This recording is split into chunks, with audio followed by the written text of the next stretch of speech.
Pourquoi 100 000 $ de revenus ne suffisent de plus? En 2026, imagine, on est vendredi soir. Tu viens de recevoir ton virement de 4 166 $. C'est ta paie pour 2 semaines. Félicitations, tu as atteint le chiffre mythique, 100 000 $ par an. Tu devrais fêter ça. Mais au lieu de ça, tu as une boule au ventre. Tu ouvres ton application bancaire, le loyer est passé, l'assurance auto aussi, et la facture d'électricité a doublé. Résultat, 3 jours après ta paie, il ne te reste que 800 $ pour tenir 15 jours. Tu gagnes 100 000, mais tu te sens pauvre. C'est la réalité brutale de millions de personnes en 2026.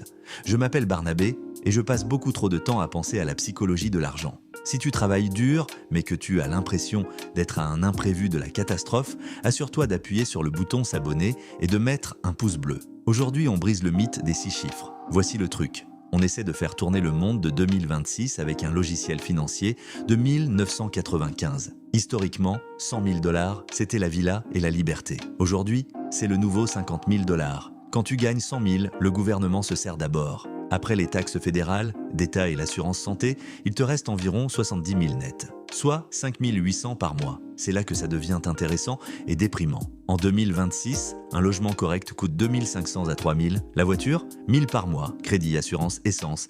Il te reste 1 800 et on n'a pas encore mangé, payé Internet ou remboursé les prêts étudiants. Le coût de l'existence de base a rattrapé la classe moyenne. Tu penses peut-être, Barnabé, il suffit de moins dépenser. Mais il y a la taxe de la commodité. On est fatigué, alors on commande Uber Eats. On a 15 abonnements de streaming pour oublier le stress. C'est le tueur silencieux de ta richesse. Prends mon ami Marc, ingénieur à 105 000. Il ne sort pas en boîte, n'a pas de Ferrari. Mais il paie la taxe du bon élève. Loyer près du bureau et nourriture bio hors de prix. Au moindre pneu crevé, son château de cartes s'écroule.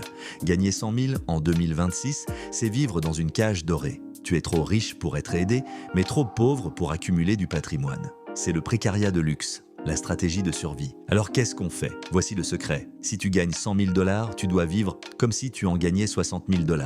La seule statistique qui compte, ce n'est pas ton salaire brut, c'est ton taux de conservation. Si tu gagnes 100 000 et que tu gardes 0, tu es plus pauvre que celui qui gagne 40 000 et garde 5 000. Audit de vie, renégocie tes contrats, assurance, internet, loyer, tu donnes trop d'argent aux corporations. Règle des 72 heures, avant tout achat de plus de 100 $, attends 3 jours. Ton cerveau impulsif se calmera. Automatise l'épargne. Paie-toi en premier dès le jour du virement, sinon l'argent s'évaporera. Le monde a changé, les règles aussi. Gagner 100 000 est un outil puissant, mais il faut un nouveau mode d'emploi. La richesse, ce n'est pas ce que les gens voient, la voiture, le quartier. C'est ce qu'ils ne voient pas, ton compte titre, ton immobilier, ta paix d'esprit.